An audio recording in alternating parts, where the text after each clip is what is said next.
Bonjour à tous, nouvelle vidéo aujourd'hui, culturelle, après plusieurs semaines d'absence, au sujet du cinéma français et de ce que l'on appelle la nouvelle vague. Et on va se demander si cette nouvelle vague est plutôt une révolution artistique ou plutôt une révolte bourgeoise issue d'une génération. Donc, quand on évoque la nouvelle vague, on parle presque toujours d'une révolution artistique majeure. On nous explique depuis des années que le cinéma français aurait été sauvé justement à la fin des années 50 par une génération, devrais-je dire cette génération de jeunes cinéastes dits audacieux qui auraient libéré le langage cinématographique. Mais quand on replace ce mouvement dans son contexte historique réel, eh bien on s'aperçoit qu'une autre lecture est possible et qu'une autre lecture apparaît. La nouvelle vague heu, eh bien, n'est peut-être pas d'abord une révolution artistique, mais plutôt une révolution générationnelle et même sociologique. Et pour comprendre ce phénomène, il faut revenir à la France des années 50. L'Europe sort de la Seconde Guerre mondiale, il y a une génération entière de pères, qui a disparu, ou du moins moralement brisée, par la guerre, donc techniquement, heu, psychologiquement parlant, l'absence du père. Et donc, dans ce vide, il y a une jeunesse, nombreuse en plus, hein, issue du baby-boom, qui bon, vont bénéficier d'un confort matériel assez inédit et surtout d'un accès croissant à la culture que leurs pères n'ont pas eu et que leurs grands-pères n'ont pas eu non plus. Et donc, heu, pour la première fois dans l'histoire occidentale, en France, mais comme aux États-Unis dans les années 50, hein, à la moitié des années 50 à peu près, je dirais, aux États-Unis, voire peut-être un petit peu avant quand même, parce qu'il y avait une certaine forme déjà de jeunisme dans les films d'Hitchcock, fin 40, déjà en 48, avec la corde. On a donc une jeunesse qui devient une force culturelle autonome à elle-même. Et on remarque que cette génération ne veut tout simplement pas uniquement hériter du monde ancien comme ce qui se faisait jusque-là, mais plutôt remplacer ce monde ancien. Et donc on peut se demander si au travers de ça, le slogan implicite devient tuer le père. Mais j'avoue quand même que cette idée possède une ambiguïté assez profonde, puisque beaucoup de jeunes n'ont précisément plus de père symbolique solide. Et donc la révolte vise donc moins une autorité réelle qu'un héritage culturel à abattre pour exister. Et donc en fait, dans le cinéma, ce père qu'on veut tuer, eh ben en fait, c'est le cinéma français classique. Puisque tuer le père revient à tuer Renoir, tuer Claude Autant-Lara et l'ancien cinéma, finalement. Et on a donc ces jeunes, donc Godard, Truffaut, Chabrol, Éric Rohmer et d'autres, et donc ces jeunes critiques de ce qu'on appelle et de ce qu'on appelait les cahiers du cinéma, pour faire leur force finalement en tant que qu'outil de culture et pour avoir le pouvoir de rentrer dans des ou plutôt d'ouvrir des portes fermées et de forcer les portes, vont désigner un ennemi pour se faire une place. Et cet ennemi, c'est la qualité française. Donc on accuse les anciens, on accuse Jean Delannoy, on met dans le même panier Jean Renoir, on met dans le même panier Claude Autant-Lara, et on les accuse d'académisme et de rigidité. Mais il y a aussi dans ce rejet une forme de logique générationnelle, puisque ce cinéma classique de Renoir, d'Autant-Lara, de Delannoy, mine de rien, symbolise en réalité le cinéma français. avec un récit, avec des dialogues. Il y avait déjà Audiard, des figures populaires comme Gabin, et puis surtout, il y avait une relation directe avec le public. On a Jean Gabin, depuis les années 30, hein, d'ailleurs, hein, notamment avec un très bon film qui incarne cette figure, finalement assez prolétarienne, enracinée socialement. On a la symbolique réellement française, du type qui a déjà 30-40 ans passés, euh, qui erre autour de l'alcool, du vin, un peu bougon, qui aime la chair, qui aime la viande, quoi, quelque part. Euh, on a toute cette symbolique-là française, avec une gouaille immense, que pouvait avoir d'ailleurs un certain Lino Ventura après, bien que franco-italien et italien, italien de base, il incarne aussi cette forme finalement de virilité à la française de l'époque. Donc figure là aussi pas prolétarienne, etc. Et puis ce cinéma, mine de rien, même quand la nouvelle vague arrive, euh, et ben ce cinéma d'Autant Lara, de Gabin, parle encore massivement à une France euh, réelle.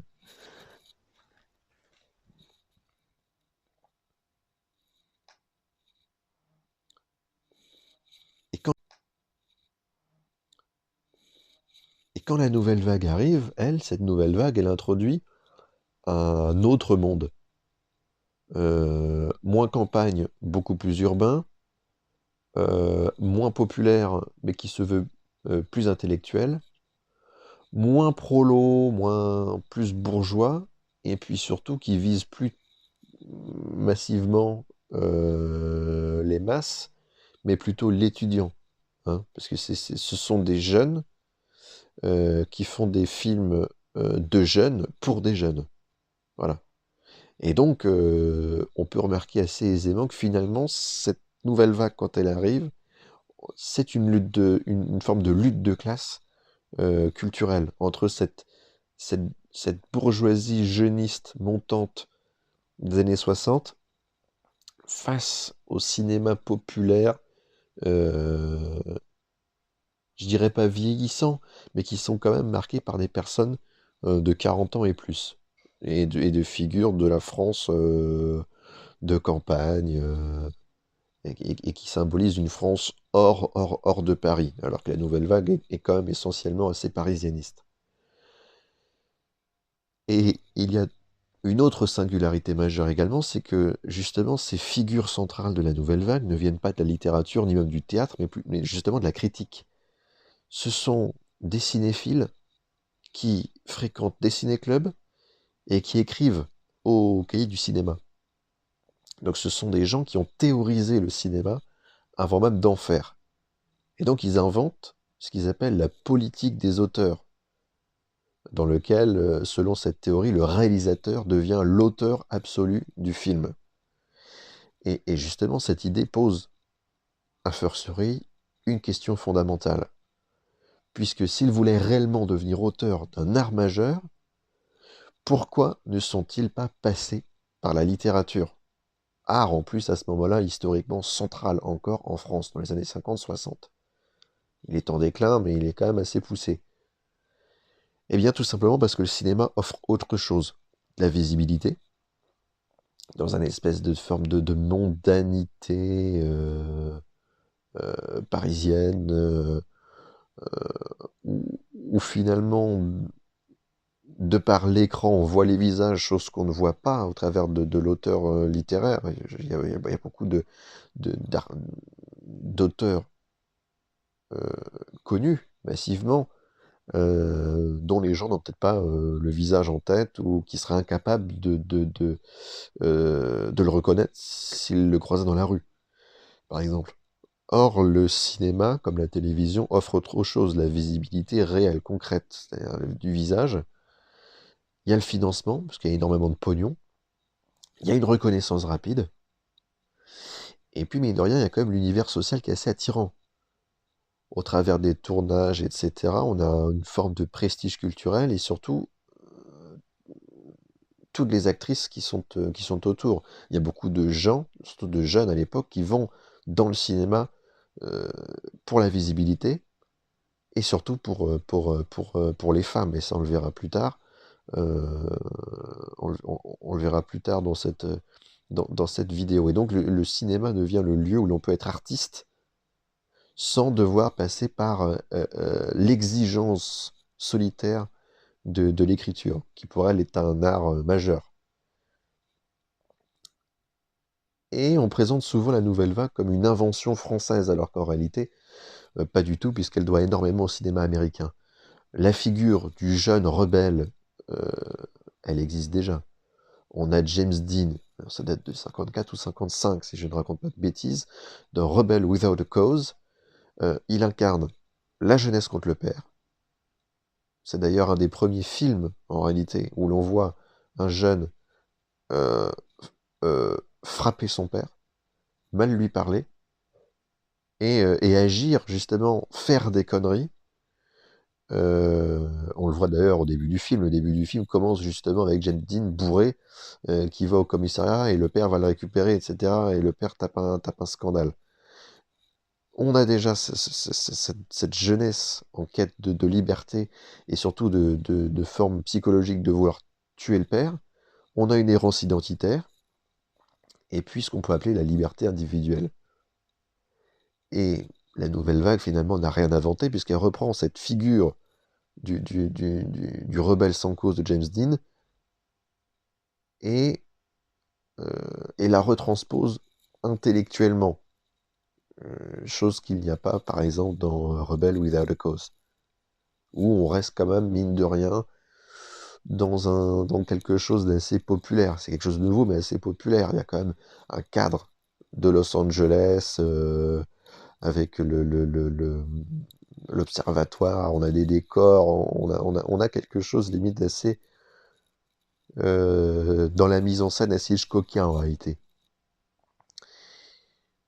Or, À bout de souffle, Belmondo, par exemple, devient une version européenne, et j'ai envie de dire parisienne, du rebelle américain de Los Angeles, 5 ans plus tôt, je crois, parce que c'est 55 et À bout de souffle c'est 60, si je dis pas de bêtises.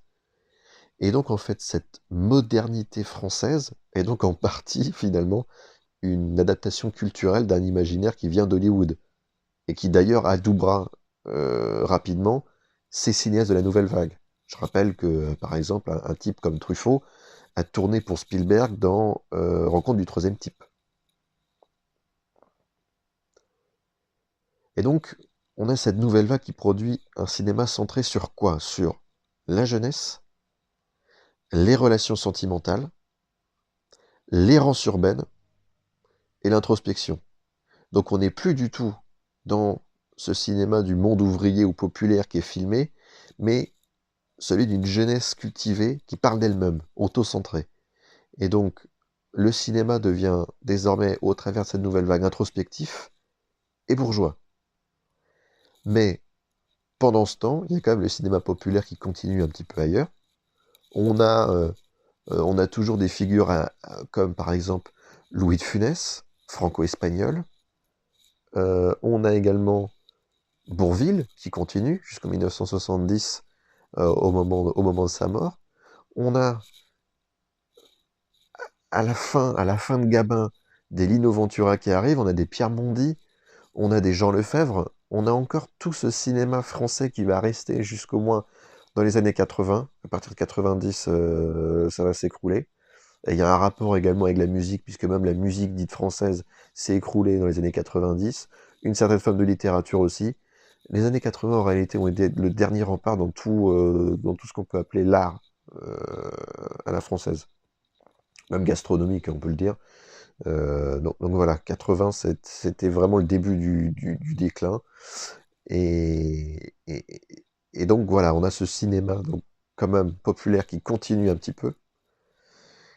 Et donc on a deux cinémas qui coexistent. Le cinéma dit du peuple et le cinéma de la jeunesse intellectuelle. Et donc, ces cinéastes de la nouvelle vague, ils se le cachent pas d'ailleurs, Godard le dit très bien, il aurait pu faire partie du CNRS, chose qu'ils ont toujours refusé, ils se comportent en réalité comme des chercheurs. On a, d'ailleurs, dans Un bout de souffle, un film qui a été entièrement filmé caméra épaule. On a de l'improvisation totale, on expérimente d'ailleurs le langage cinématographique, il y a des plans de coupe de partout, c'est-à-dire que là où on n'était pas censé couper, on coupe, là où on n'est pas censé filmer, on filme, la façon dont on n'est pas censé filmer, on le fait de cette manière, c'est-à-dire qu'il y a une volonté réelle de rupture avec les codes classiques du cinéma. Et outre le montage discontinu, l'improvisation et la caméra épaule, il y a aussi le fait que les films se tournent dehors, entièrement dehors. Il y a en réalité, étant donné qu'ils avaient très peu de moyens, ils ont quasiment et systématiquement tourné leurs films dehors, par manque de moyens, chose que les autres du cinéma classique, par ces moyens, avaient des décors en réalité non réels et étaient tournés en majorité au studio de Boulogne-Billancourt, près de Paris. Et donc, cette expérimentation, finalement, fait que ça ne peut pas être une œuvre durable, puisque le laboratoire produit des découvertes techniques, mais pas toujours des chefs-d'œuvre, et pas forcément non plus des chefs-d'œuvre sur le plan émotionnel. Il y a beaucoup de films qui apparaissent aujourd'hui comme des essais, en réalité, plus que comme des récits vivants. Chut.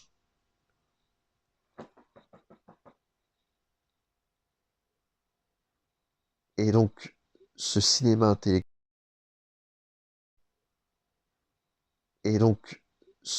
intellectuel, a une forme de contradiction en réalité, puisque certains réalisateurs, comme Éric Rohmer, tentent ce qu'on appelle un cinéma philosophique.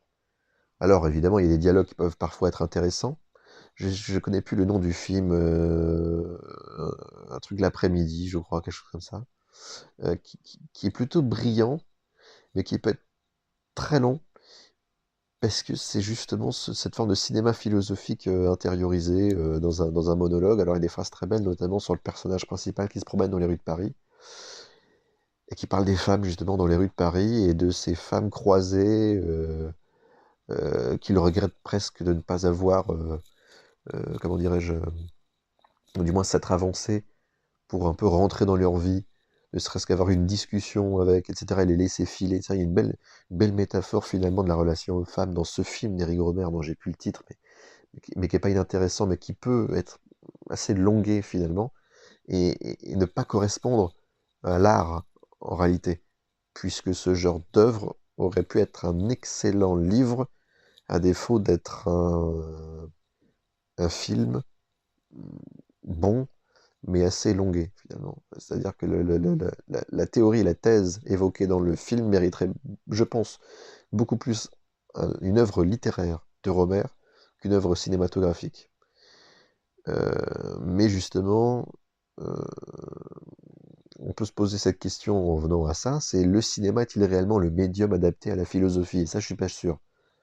Le cinéma, mine de rien, ça reste un art dirigé quand même par la musique, par le montage, par des émotions imposées et par le rythme. C'est-à-dire que le spectateur reçoit une expérience qui a déjà été construite, il n'invente rien. Le cinéma en réalité est un art passif, contrairement à la littérature qui est un art actif, où on est plongé dans le livre, il y a un effort de lecture. Lire, c'est pas forcément évident, surtout des livres où ça demande des heures et des heures de lecture, et de s'imprégner soi-même de l'œuvre, etc., au travers de l'imagination. Voyage au bout de la nuit, par exemple, si on le lit vraiment de bout en bout, de manière profonde, c'est extrêmement fatigant, ça demande beaucoup d'énergie, et surtout, ça vous demande au moins entre 15 et 20 heures de lecture. C'est énorme. Là, le problème du cinéma, et qui fait que pour moi c'est un art mineur, le cinéma en réalité, c'est-à-dire que la personne qui regarde le film le fait de manière passive, Au travers de la musique, on vous dit quand est-ce qu'il faut avoir des émotions, quand est-ce qu'il faut être ému, quand est-ce qu'il faut rire. Les décors, on ne peut même pas se les imaginer puisqu'ils sont de facto mis en place. Il n'y a pas d'imagination et en fait, on est juste dans la passivité, dans le regard finalement. Alors que, comme je l'ai dit, la littérature, au contraire, exige une participation active et une imagination personnelle. Et donc, vouloir faire du cinéma un projet intellectuel profond revient à utiliser un médium inadapté. C'est-à-dire que le cinéma intellectuel, finalement, ça existe déjà, ça s'appelle la littérature. Et donc c'est pour cette raison qu'il y a de nombreux échecs des grandes adaptations littéraires. Parce que quand un roman très dense est adapté, il y a un échec quasi fréquent. Parce que la richesse intérieure du texte dépasse l'image. Alors qu'il y a des œuvres, donc ces œuvres complexes, qui deviennent extrêmement difficiles à traduire visuellement. Enfin, je vous laisse imaginer le travail colossal. De toute façon, c'est impossible puisque le rendu sera absolument ignoble. Mais rendez-vous compte du travail colossal qu'il va falloir pour traduire visuellement Voyage au bout de la nuit. C'est impossible. Il y a trop de choses, c'est beaucoup trop dense. C'est beaucoup trop dense. C'est impossible et c'est trop bon, littérairement. Et donc, ces grands livres-là sont en réalité inadaptables au cinéma. On a quand même, et vous le remarquerez, 3/4 des films qui sortent sont en réalité issus de romans. Et globalement de romans secondaires. Hein, on a du Emma Bovary, on a par exemple, même dans la période contemporaine, on a par exemple Le Trou de Jacques Becker, qui est un excellent film, hein, avec Michel Constantin. Premier film d'ailleurs de Michel Constantin, et dernier de Jacques Becker, puisque je crois qu'il assistera à la moitié uniquement du montage, et il mourra avant même la sortie du film en 1960. Donc, c'est un très bon film. C'est un roman secondaire de José Giovanni, qui est très très bon. On a la même chose dans les années 80 avec Chao Pantin, pareil, Chao Pantin, qui est issu d'un roman qui est pas dégueulasse, mais qui est un petit roman sans plus. Ça fait des grands films. À l'inverse, ça n'existe pas. La preuve, l'œuvre de Moravia, Le Mépris, est très très bon littérairement. Faut l'adapter en film, c'est une catastrophe. Godard a essayé, c'était une catastrophe monumentale. Malgré justement qu'il y ait les magnifiques décors, qu'il y ait le scénario de Moravia, qui tient la route, hein, qui est Bardot, qui est les musiques de Georges Delerue, ça ne fonctionne pas et c'est une catastrophe monumentale. Et donc, tout ça montre une limite structurelle du cinéma lui-même. Puisque, comme évoqué, les œuvres complexes deviennent difficiles à traduire visuellement, et certains romans plus simples donnent de bons films, car justement ils laissent de l'espace au langage cinématographique. Mais aujourd'hui, on dit souvent que ce cinéma de la nouvelle vague, intelligente, bourgeoise, etc., est en réalité le grand cinéma européen. C'est faux. C'est faux, puisque pendant que j'allais dire cette France, mais plutôt que la France expérimente le cinéma ou un nouveau cinéma au travers de la nouvelle vague, on a l'Italie, dans les années 50, 60, 70, qui produit des œuvres majeures et qui sont en réalité des chefs-d'œuvre. Ce ne sont pas des films cultes, ce sont des chefs-d'œuvre. Il faut faire la différence entre un film culte et un chef-d'œuvre. Un chef-d'œuvre est une œuvre intemporelle qui raconte quelque chose. Un film culte, ça peut être un film lambda, sympa, qui reflète uniquement une époque. Un film comme À bout de souffle, par exemple, ça reflète une certaine idée, une certaine vision de l'époque, de la fin des années 50-60, d'une jeunesse bourgeoise parisienne. C'est un film culte, mais ce n'est pas un chef-d'œuvre. Aujourd'hui, À bout de souffle, qui est capable d'en parler réellement? Enfin, la quasi-totalité des gens ont complètement oublié À bout de souffle. Et même le cinéma de Godard, et même Godard lui-même, puisque Godard est mort dans l'impunité la plus totale en Suisse, Euh, et je pense même d'ailleurs que beaucoup de gens pensaient qu'il était déjà mort avant l'annonce de sa mort, finalement. Tellement les gens l'ont complètement oublié à terme. Et donc, on a ce cinéma italien qui produit des œuvres majeures. On a par exemple Fellini qui explore le rêve et la mémoire de façon absolument magistrale. On a Pasolini qui mêle la poésie, la politique, la spiritualité. On a un très bon film d'ailleurs de Pasolini qui est lui-même une reprise d'ailleurs d'un livre, euh, Oedipe de Sophocle, qui en plus n'est pas dégueulasse. On peut le trouver très longué parce que c'est un film très lent. euh, qui mêle en même temps histoire contemporaine et histoire antique. Donc il y a cette forme de dualité de période qui fait qu'on peut un peu se perdre dans cette façon de créer des ellipses à outrance. Les décors en plus sont désertiques, etc. Donc on voit finalement un personnage entouré uniquement que de terre aride, etc. Donc on peut perdre évidemment la vision si on vient regarder Pasolini comme si on allait regarder, je sais pas moi, un cinéma populaire vivant qui bouge. Voilà, on n'est pas du tout dans le même délire. On a Antonioni également avec Blow Up, alors là, magistral, Blow Up, qui est un très bon polar en réalité, hein, qui est un excellent polar, qui interroge la perception moderne elle-même. Mais contrairement à la nouvelle vague et à ces jeunes de la nouvelle vague, ces cinéastes italiens, justement, ne testent pas le cinéma. C'est pas de l'expérience, ils l'utilisent pour penser le monde. Là est la différence. Et c'est pour ça qu'en réalité, le cinéma italien a été beaucoup plus grand à cette époque que le cinéma français. Puisque la nouvelle vague explore le cinéma, et le cinéma italien explore l'existence. Et donc, qu'est-ce qui reste justement de la nouvelle vague?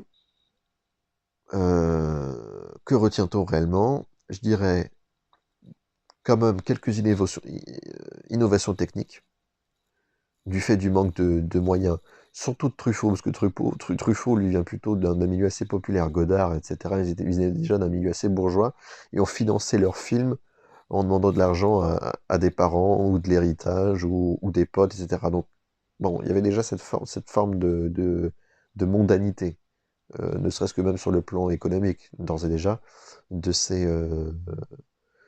de ces personnes, sauf Truffaut. On a également une posture intellectuelle, certes, il y a une forme de renouveau artistique, bon, pourquoi pas. Mais on a quand même peu d'œuvres qui sont encore vécues comme des expériences universelles par le grand public. Enfin, ce cinéma est plutôt personnel qu'universel. Regardez, je crois que c'est Chabrol, Le Grand Serge, c'est compliqué. Pierrot le Fou, c'est relativement regardable en réalité. Vous le regardez aujourd'hui, c'est fastidieux, hein, véritablement, de regarder ce genre de film aujourd'hui. Le cinéma de Truffaut, même chose. Vous regardez, alors, ça date des années 70, hein. On est en 78, je crois qu'Adjani a à peine 20 piges. Non, elle a même pas 20 piges, c'est avant.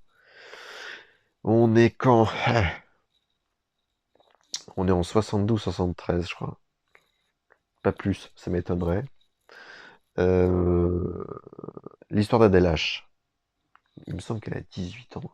18-19 ans, tout pile, Isabelle Adjani. Donc elle est née en 55, ouais, 72, 73, je dirais, peut-être même 73. L'histoire d'Adèle Hugo, euh, de Truffaut. Malgré le sauvetage de ce film par le jeu absolument fantastique d'Isabelle Adjani dans Adèle Hugo, c'est très compliqué. Et Truffaut lui-même joue le rôle du lieutenant au Québec, amoureux d'Isabelle Adjani. Euh, et euh, et waouh, c'est très compliqué. C'est assez compliqué. Et en plus, au travers de ça, Truffaut, comme on l'a vu plus tôt, quand on s'est demandé justement pourquoi ces mecs-là sont partis dans le cinéma et pas plutôt dans la littérature, c'est uniquement parce que tout simplement ils ne sont pas capables, ils ne sont pas, ils n'ont pas le talent de faire les littératures, donc vont dans cette forme d'art mineur qu'est le cinéma, tenter de faire quelque chose de majeur et d'intellectuel dans cet art dit mineur, bon, pour l'argent, pour la reconnaissance, mais aussi pour les femmes. Et c'est ce qu'a toujours fait Truffaut, c'est-à-dire que Truffaut n'a jamais choisi ses actrices, par exemple, euh, de manière artistique, parce qu'elles pouvaient apporter quelque chose au film, mais uniquement parce qu'il les désirait sur le plan charnel en réalité. Il prend Deneuve dans Le Dernier Métro, qui est un film qui est assez compliqué à regarder, hein. Franchement, Le Dernier Métro, je l'ai revu il y a pas longtemps, je trouve que ça a mal vieilli. Ouais, pour moi, ce film est une catastrophe monumentale. On a Deneuve, donc s'il a pris Deneuve, bon voilà, c'est pas pour rien. Il a voulu prendre Adjani, et il l'a pris Adjani d'ailleurs, quand elle avait tout juste 18 ans, donc on est vraiment sur quelque chose d'assez marqué finalement techniquement, où on a Truffaut qui choisit, bon, véritablement, je pense à Adjani, dans cet esprit de femme, déjà même très jeune, assez torturée, qui peut jouer des rôles de femmes justement torturées. On a Adèle H, on a également le rôle de possession d'Andrzej Zulonski, on est en 83, je crois. Euh, Même dans L'été meurtrier, hein, de Jean Becker, pareil en 84, on a ces rôles majeurs chez Adjani de femmes tourmentées. Donc je pense que Truffaut a fait le choix, et le bon choix d'utiliser Adjani, parce qu'en fait c'est elle qui sauve le film en réalité. Mais en même temps, avec cette volonté de la pécho tout simplement. On a également, dans La Nuit américaine, Jacqueline Bisset, qui Jacqueline Bisset d'ailleurs sera la, la, la, la, la- comment dirais-je, je vais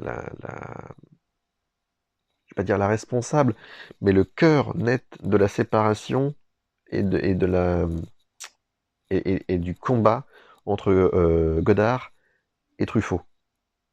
Puisque Godard a rétorqué à Truffaut en lui disant mais comment se fait-il que dans ce film, La Nuit américaine, tu as tourné un plan où tu baises Jacqueline Bisset et elle n'apparaît pas dans le film, soi-disant parce que le personnage joué par Truffaut est censé être celui qui ne baisse pas. En réalité, il s'est servi du cinéma pour se taper Jacqueline Bisset. Ce qui a été reproché par Godard d'ailleurs, qui lui-même était avec Anna Karina. Donc on a toujours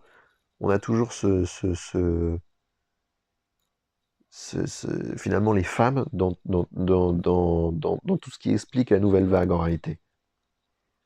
Et des choix de femmes. Pourquoi Truffaut choisit telle et telle personne? En réalité, il y a beaucoup plus à voir par son désir personnel d'homme, voilà, plutôt que d'artiste en réalité qui choisit une actrice pour son talent. Voilà. Bon, il y a une autre forme de langage qui est utilisée. Ça a ouvert des possibilités, ça a ouvert des portes à des grands acteurs. Adjani a tourné avec Truffaut. On a Brigitte Bardot qui a tourné avec Godard. Bon, Bardot, c'est encore différent parce que Bardot était déjà Bardot avant la nouvelle vague. Donc, est-ce que la nouvelle vague a apporté à Bardot? Je suis pas sûr. Je pense que Bardot a beaucoup plus apporté à la nouvelle vague. Euh, Belmondo, en revanche, vient de là, hein. Pierrot le Fou, à bout de souffle, il vient de là à la base. Euh, Même si je pense qu'il aurait pu devenir Belmondo sans cette nouvelle vague en réalité. Parce qu'on a, mine de rien, des acteurs qui étaient avec lui au conservatoire, qui, eux, contrairement à lui, au départ, ne sont pas allés vers le cinéma de niche intellectuel, mais plutôt dans le populaire tout de suite. Je pense notamment à Jean-Pierre Mariel, qui déjà dans les années 60 tournait avec Louis de Funès, dont Faites sauter la banque par exemple, qui est un film entièrement populaire, et qui a continué post-60 dans les films de Joël Seria, très populaire, très campagnard, franchouillard à mort. Euh, et là où Belmondo, justement, a commencé ce cinéma intellectuel pour faire ensuite plus ou moins du cinéma populaire, mais plutôt dans le rôle de flic, etc., un peu à la Delon, une forme de modernité de Melville. Parce que vous regardez pareil le cinéma de Melville, bon, ce sont des films cultes parce qu'ils ont marqué leur époque, mais on se rend compte que ça n'a aucune réalité intrinsèque.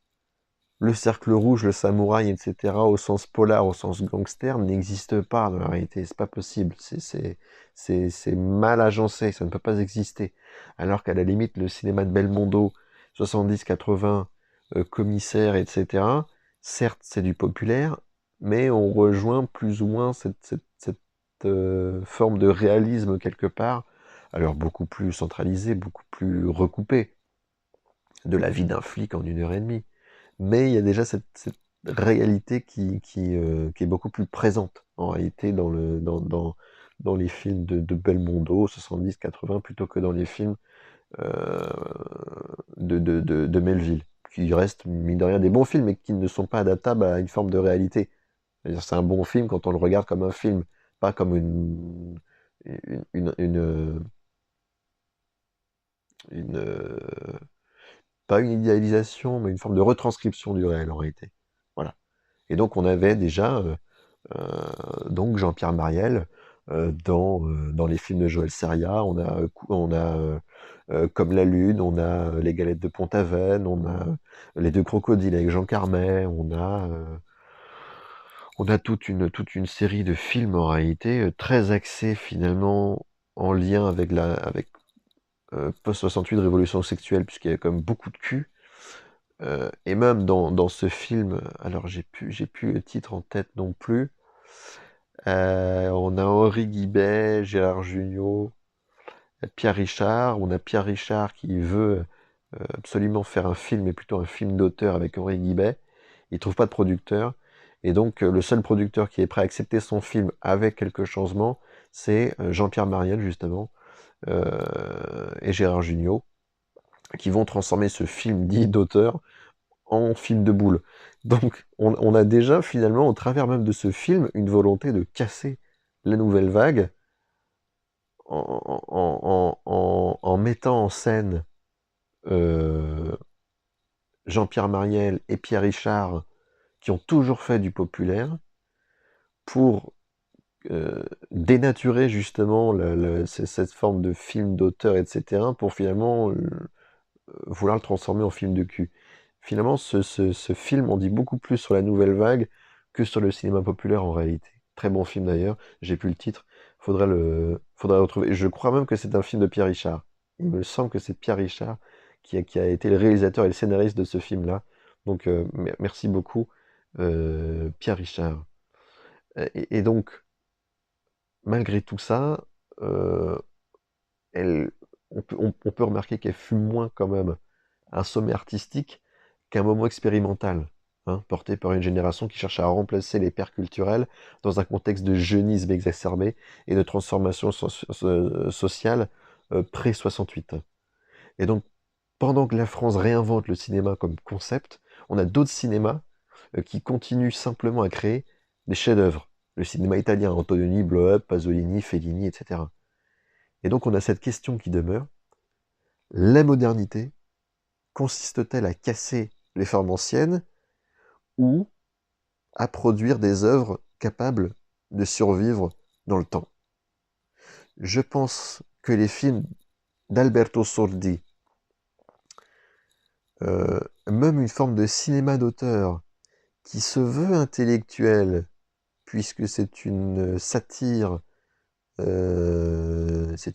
sociale de la vie des gens, notamment dans Un Sacco Bello, qui est sorti en 1980, de Carlo Verdone, avec en plus des très belles musiques d'Ennio Morricone. Je pense que tous les férus du cinéma retiendront dans le temps beaucoup plus les satires sociales de Carlo Verdone en 1980, plutôt que les films de la nouvelle vague de Truffaut, Chabrol,